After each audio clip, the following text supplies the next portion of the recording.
പിള്ളേര് നിങ്ങൾ എല്ലാരും ഇവിടെ അടങ്ങിയിരുന്ന് കളിച്ചോട്ടോ. ടീച്ചർ ഏതേ ഉപ്പുമാവ് ഉണ്ടാക്കിയിട്ട് വരാം. എല്ലാരും മിണ്ടാതിരുന്നോ, ടീച്ചർ വരുമ്പോ ഞാൻ പറഞ്ഞു കൊടുക്കും. അതിന് നീയാണോ ലീഡർ? ഓ തല്ല് പിടിക്കല്ലേ പിങ്കി ചൊക്കി, തല്ല് പിടിക്കല്ലേ, ലീഡർ ഒന്നുമില്ല. നമുക്കൊരു കളി കളിക്കാം. എന്ത് കളിയാ മൊട്ടെ? അതെ, ഞാനൊരു ചോദ്യം ചോദിക്കാം, അതിന് ഉത്തരം പറയണവൻ ലീഡർ. സമ്മതിച്ചോ? ചോദ്യം അതെന്താ? മുണ്ടാതിരിക്കട്ടെ ടോമി, അവള് ചോദിക്കട്ടെ. ചോദ്യം കേട്ടോ, കുട്ടികൾക്ക് ഇഷ്ടമുള്ള ഊണ്. ഊണോ? അതിഷ്ടല്ല, ബിരിയാണി എനിക്കിഷ്ടം.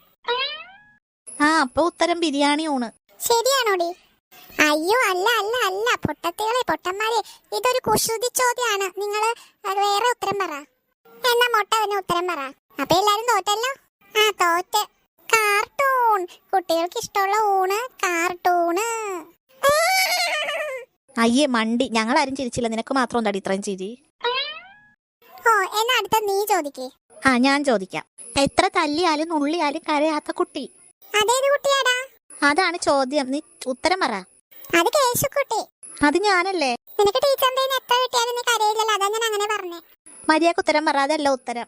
പാവക്കുട്ടി. അയ്യോ, ഇവിടെ ഉത്തരം പറഞ്ഞോ? എന്റെ ഉത്തരം ശരിയായേ. അയ്യോ പാമ്പ്. പാമ്പോ എവിടെ? അയ്യോ പാമ്പ്. അയ്യോ ഓടിക്കോ. അവിടെ നിന്ന് കരയാതെ ഇങ്ങോട്ട് കേറടി പെങ്കി. പെങ്കിക്ക് കേറാൻ അറിഞ്ഞൂടാ. അയ്യോ പാമ്പ് വന്നേ ടീച്ചറേ. എന്താ മക്കളെ എന്താ? അയ്യോ പാമ്പ്. ഇങ്ങോട്ട് കേറി നിക്കടി പെങ്കി. അയ്യോട്ടിട്ടുണ്ട്, ഓടിക്കോ. ദേ പാമ്പിനെ കണ്ടില്ലേ? അയ്യേ ടീച്ചറേ, ഇത് പ്ലാസ്റ്റിക് പാമ്പാ. ഇതെന്റെ മാമൻ ഗൾഫിൽ നിന്ന് കൊണ്ടുവന്നതാ. ഞാനേ അംഗനവാടിയിലേക്ക് വന്നപ്പോ ബാഗിലിട്ടോണ്ട് വന്നതാ. വരാൻ ഇച്ചിരി വൈകിപ്പോയി ക്ലാസ്സിൽ. ഞാൻ ഓടി കയറിയപ്പോ പാമ്പ് തെറിച്ച് ക്ലാസ്സിൽ വീണതാ. പ്ലാസ്റ്റിക് പാമ്പാണെങ്കിൽ എനിക്ക് പേടിയാ. നീ ആദ്യം അതിനെ പുറത്തോട്ടിറക്കുക, എന്നിട്ട് മതി വർത്താനം. പുറത്തേക്ക് പോടാ. എന്റെ ഡുഡുമോളിയെ നീ ഞങ്ങളെ പേടിപ്പിച്ച് കളഞ്ഞു. സോറി ടീച്ചറേ. നിന്റെ ഒരു സോറി.